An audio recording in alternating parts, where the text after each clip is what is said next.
Kasabay mo si Tara. Si Cara, tsaka si Shami. Tatlo. Wow! Pag-design mo na lang yung ano. Yung Celebrate. celebration. Mo yung Shami. Ha?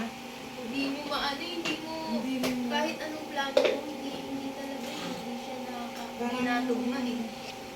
Oo, yung magkaiba yung ano ninyo. Parang mahal niya talaga yung trabaho niya. Kasi kami pag nagsabi ako dito kay Cara at saka kay Kayla, talaga nagme-make time silang tatlo eh. Sige te, sige te. Ganito nga ano. Pero pag kay Shami, malayo kasi kaya siguro hirap din. Siguro nga. Oo. Pero kung marunong magmotor yun eh. Go, Ate Lay. Talaga yung mga Alam mo naman yun. skirt. Ganda nga ano eh. Pero tumaba siya na. Sabi, no, nag-chubby-chubby. Yung minom yun ng vitamins.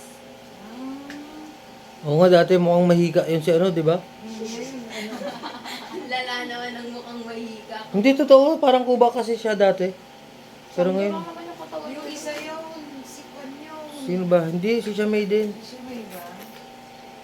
Buti nga lumakas na ngayon yung katawan. Ay.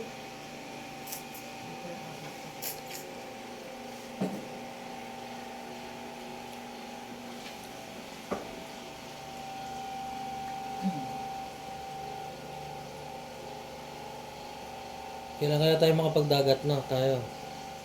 Yun yan, yun, no? Sama-sama. Hmm. Hanggat may panahon. Nasa ano yun? Nasa sa inyo. Kasi kayo mga nagtatrabaho. Kami mga walang trabaho. Makikita nyo lang. Kumbaga sabit-sabit lang. Asan si Aiko? Nagtago. Aiko!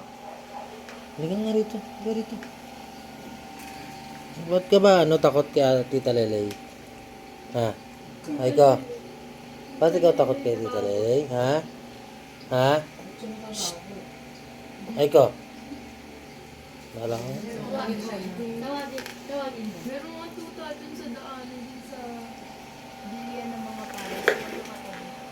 Kinakabit niya yung sapatos ko, tapos nasunod siya hanggang dito paliko sa inyo. Hindi ko kaya tiisin kasi nga pabalik-balik siya, tapos na ano yung mga sasakyan. Nung ginawa ko, binuhat ko. Dinala ko dun sa may dun sa may tindahan. Ginisip ko yung bantay. Sabi ko yung aso niya po nahabol sa akin. Inuwa niya. Talaga? May layo yung ano. Aska lang yata. Ang cute-cute, ang liit Ang bagong pangalan. Nakalabas siguro yun. Nudi na yan eh. Dalaga na. Tahimik talaga sila. May tanong ka sa akin sa hapon, hindi ko ba siya rin. Ano ano yan?